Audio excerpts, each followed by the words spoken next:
Fiasco. If you've played it, you love it. If you haven't played it, you need to go play it because you're going to love it. However, there are a couple of places where Fiasco can be a little slow, especially for new players. And one of those areas is setup. Because during setup, you need 2 dice per player in a color, and then 2 dice per player in another color. And all of these dice get rolled, and then they get sorted by their number, and you use these numbers to establish the relationships between the characters.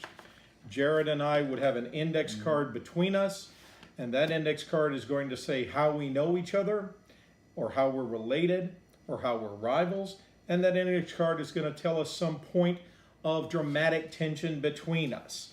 In the main rulebook, there's this lovely diagram right here, which shows a 3-player game, and you can see between each player, each pair of players, there are 2 cards, one for their relationship, one for the dramatic tension between them. Which we slimmed down to just 1 card, just to save resources. Exactly.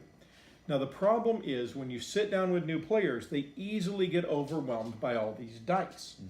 So Brent Lloyd, who's an amazing game developer and all-around snazzy guy, told me his idea one day, and I grabbed on it, and I took it just a little bit further, and this is what we've been doing, even with experienced players.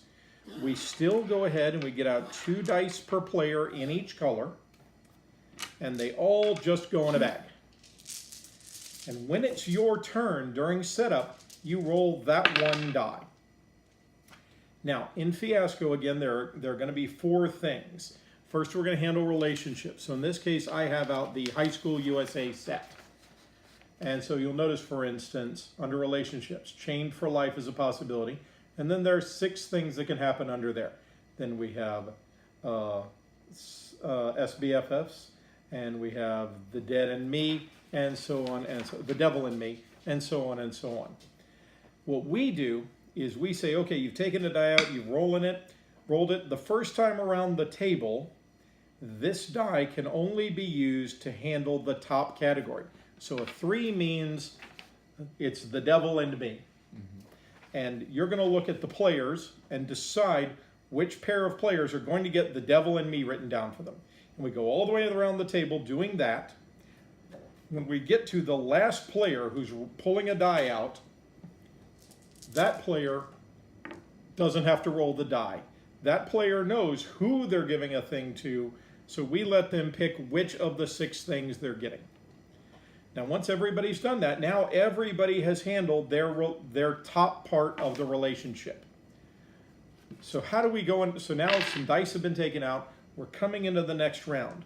We pass the start player forward. So whoever started the first round, now it's the next player starts the round. And now that player, when they roll, is filling in the second part. So they roll a 5. So for instance, between me and Jarrod, in the previous round, somebody put the devil in me. With that 5, somebody could now say, you 2 are academic rivals. Or they could put that 5 to another group. In any case, now everybody is only looking at the next tier. So once we've gone around the table twice, that handles the relationships. Then we pass the bag again to the next player to start the next round, and each player is going to pull out a die, and that's going to handle the next set of setting the background. And then we finally go to the 4th round. And so now each time a player is pulling out a die and rolling it, they have only to decide which card they're putting that die on. They don't have to decide, is that going to be for an A or a B? Is that going to go for the 2nd row or the 3rd row? And in general, what it does is it helps consolidate down how players handle setup. Now, I had played Fiasco a couple of times before I introduced this to Jarrod. But Jarrod, now that you've gotten to see it, what did you think of it? So I was able to handle the original means of setting up the relationships and all the other components. Where we rolled all the dice? We rolled all these dice, we had all these numbers, but there was an element of decision fatigue, right? So now, okay, I've got 3 1s on the board. You might pick a 1, somebody else picks a 3, somebody else picks another 1. Okay, now I've got dice left. Do I want to pick one? Now who do I apply it to? I have to keep checking the list and seeing how it works. This method is much faster. It's much less anxiety inducing for some of our players. Okay, I rolled it. It's a 5. Who gets the 5? Right? Instead of me having to pick the 5 out of this pile of die. I also like the last person to go for each turn, or each round, however we want to phrase this in generation, then gets to just pick a number, right? They get to see what else is on the board. Oh, I really wished that there had been this relationship on the board. I'm going to pick that relationship for those two players, and now I have more player agency. And so, since we have to do this for relationships, and then we have to do this for their connection items or needs or events, a lot of the players are going to have a moment where they have that full agency over generating the relationships and generating the characters at the table.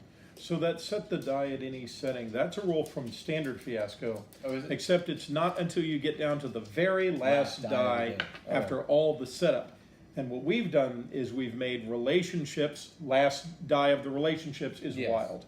Now we go to defining the relationships, last die of defining the relationships is wild.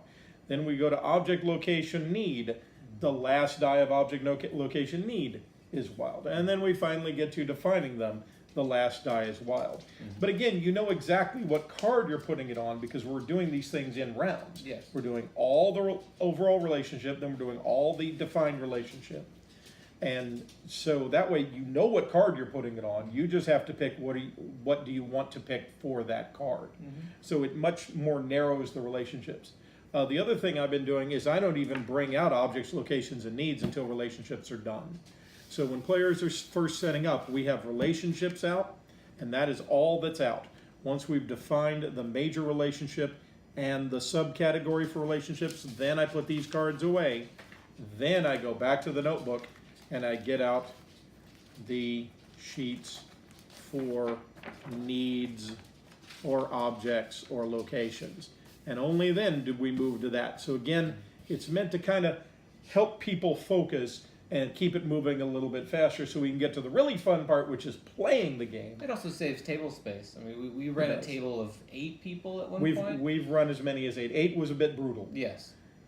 Yeah, I think I like to keep it now down to about 5. I feel like 5 is kind of our magic number. There's enough lines and connections to keep everything going, but not so much that anybody gets left out. And as we get more experienced players, we know when to jump in, right? When someone wants to set their own scene, someone else is at some point going to have to end the scene, and so it helps to know the other players at the table. Absolutely. And that gives us more time to do so instead of wasting too much time thinking about playing. Now we can just play. Exactly. So the rest of Fiasco we play exactly according to the book, but this is how we've been handling setup, and we have found that it makes setup go much faster, and it's particularly handy for new players or players who are not normally role players. For instance, we have a player whose spouse, he's not really a role player. She's been a role player for ages. He's just learning. This helped him feel less overwhelmed, I think. At least it seemed that way to me. Yes. And so hope that tip helps you out. Till next time, he's Jarrod and I'm me, and we'll see you soon.